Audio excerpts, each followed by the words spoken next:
Bleacher Preacher here. It's the Super Bowl. A lot of bets out there. I'm taking a look at some player props for you. 5-star, 4-star, 3-star, 2-star. Some of these will surprise you. One player prop that I consider a lock, barring injury, of course, as with all of these. I mean, it's a fucking player prop.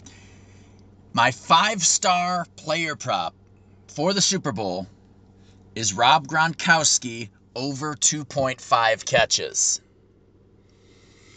Keep in mind, Gronk and Travis Kelce are the same age. They're both 31. This is a head-to-head battle between the two of them, more than either of them are really letting on.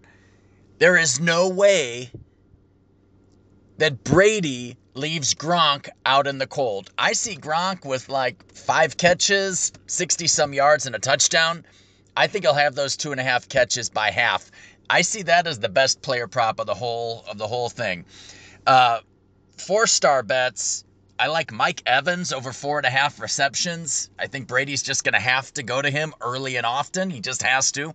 And I like both kickers going over 1.5 field goals. Ryan Suckup for the Bucks and Harrison Butker for the Chiefs. You have two strong defenses and two high-powered offenses. Both teams are going to have to take points whenever they can get them, and both teams have defenses that are strong enough to stop these teams in the red zone. So I like both of those kickers to give you at least 2 field goals and to hit that bet.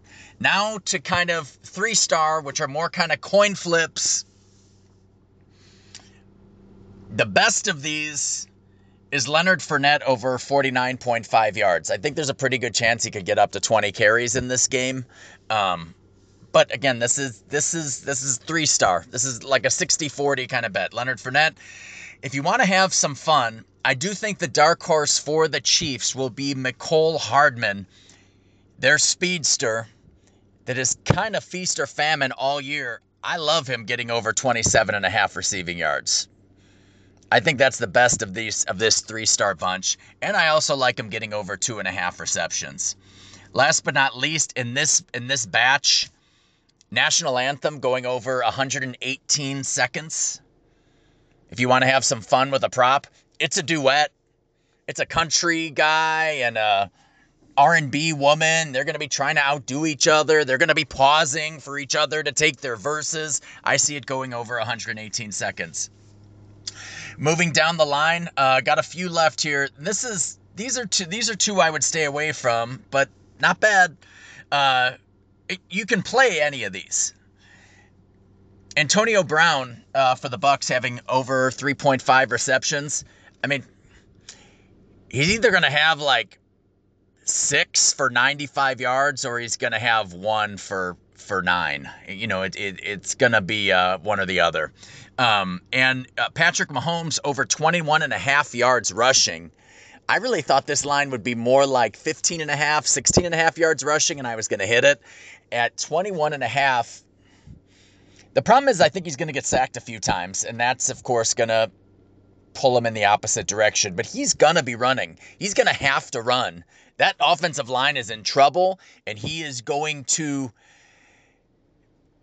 kind of keep that defensive line of the Bucks on their heels by running. I still like him getting to around 30 yards. Last but not least, I'll give you a bet you should stay away from. All the ones I just said, I think if you take all of them, you're going to probably go around 7-3. But if you have to take one, you take Gronk over 2.5 receptions. If you have to take 3, you take Gronk, then you take Suckup over 1.5 field goals and Butker over 1.5 field goals. One I would stay away from is Travis Kelce over 8.5 receptions. It's just too high. Can you get it? Sure. But he could have a great game and have 8 catches for 112 yards and 2 touchdowns, and you'd still lose. 8.5 receptions is just too high. I would stay away from it. So that's my take. Bleacher Preacher here. Thanks for subscribing. Feel free to leave the player props you love in the comments, and good luck this weekend.